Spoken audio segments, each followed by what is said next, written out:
नमस्कार, मैं हूं धर्मेंद्र। आप देख रहे हैं ऑनलाइन न्यूज इंडिया। 2 अगस्त 2020 का दिन बीजेपी के लिए कयामत का दिन साबित हुआ।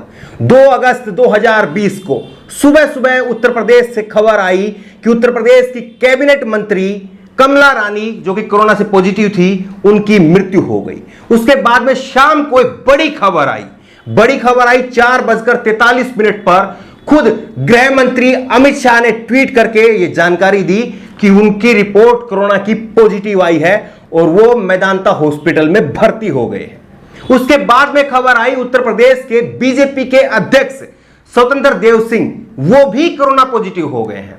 उसके बाद में खबर आई कि बीजेपी के आगरा के विधायक वो भी कोरोना पॉजिटिव हो गए हैं। उसके बाद में खबर आई उत्तर प्रदेश के ही जल शक्ति मंत्री महेंद्र सिंह, वो भी कोरोना पॉजिटिव हो गए हैं। बीजेपी के लिए 2 अगस्त 2020 का दिन पूरी तरह से एक कयामत का दिन रहा, जहां पर बीजेपी में कोरोना का विस्फोट हो गया। और वहीं पर शाम होते होते खबर आई कि तमिलनाडु के गवर्नर बनवारी लाल पुरोहित, वो भी कोरोना पॉजिटिव हो गए हैं और राजभवन के 87 जो लोग हैं वो भी कोरोना पॉजिटिव पाए गए हैं। बड़ी भयानक खबर जो है वो कोरोना बीमारी को लेकर के, कोरोना महामारी को लेकर के लगातार सामने आ रही है।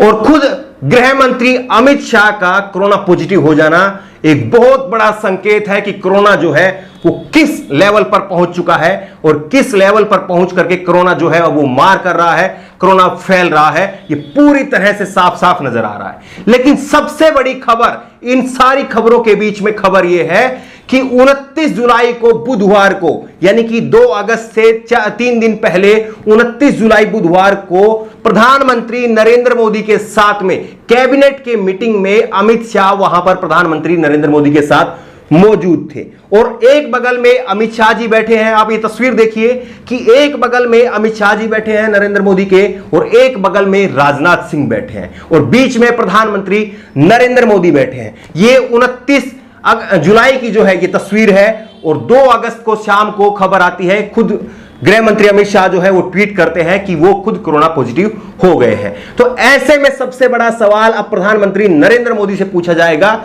कि 3 दिन पहले जब उनके साथ में वो मीटिंग में थे, और इस तस्वीर में आप गौर से देखिए कि इस तस्वीर में अमित शाह जी ने अपना मास्क भी नहीं लगा रखा है, वो बगैर मास्क के बैठे हैं। मास्क जो है उनका उन्होंने नीचे किया हुआ है। उनकी जो तमाम फोटो है वो वायरल हो रही है। तमाम मीटिंग में अमित शाह जो है वो इसी तरह से नजर आते थे, बगैर मास्क के जो है वो ज्यादातर अमित शाह को देखा गया सार्वजनिक मीटिंग में।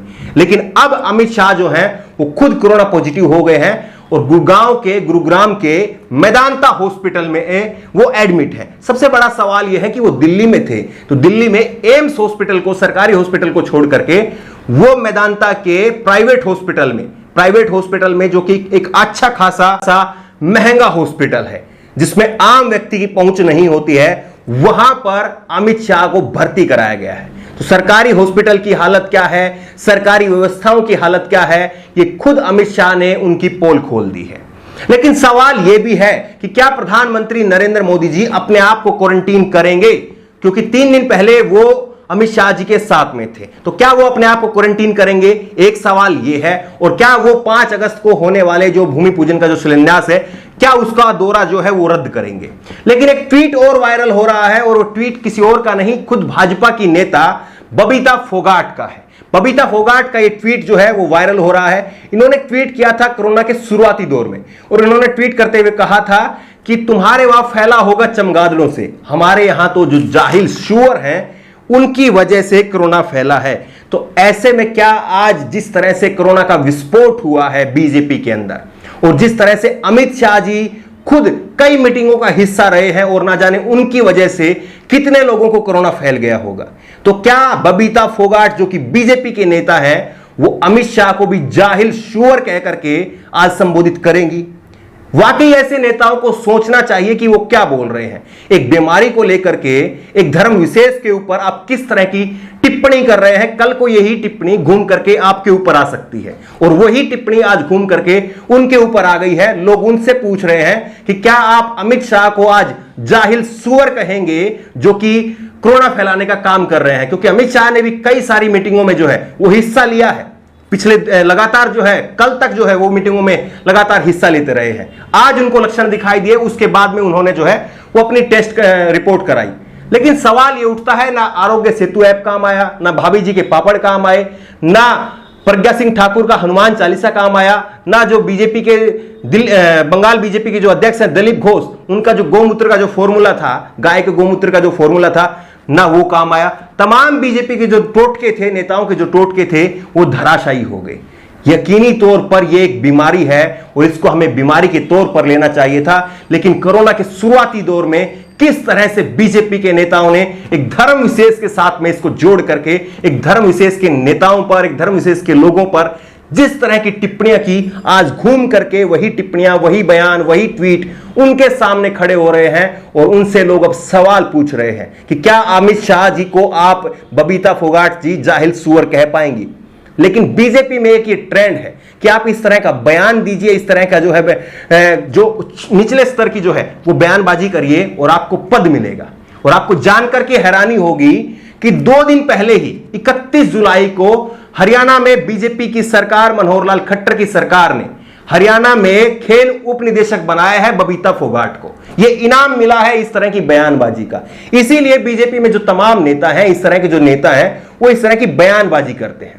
लेकिन सवाल यह उठ रहा है कि लगातार जिस तरह से अमित शाह जी गृह मंत्री हैं, बीजेपी के जो अध्यक्ष हैं वो खुद हैं, बीजेपी के आगरा के विधायक हैं, जल शक्ति मंत्री हैं, बीजेपी की एक कैबिनेट की मंत्री की जो है वो मौत हो गई है। इतने बड़े बड़े नेताओं को जो है, और इसी सर्कल में, बीजेपी के सर्कल में और बीजेपी की खास करके उत्तर बीजेपी में किस तरह से जो है वो कोरोना फैल रहा है। तो क्या ऐसे में प्रधानमंत्री नरेंद्र मोदी का 5 तारीख का भूमि पूजन में जाना और वो कार्यक्रम करना, क्या वो उचित है?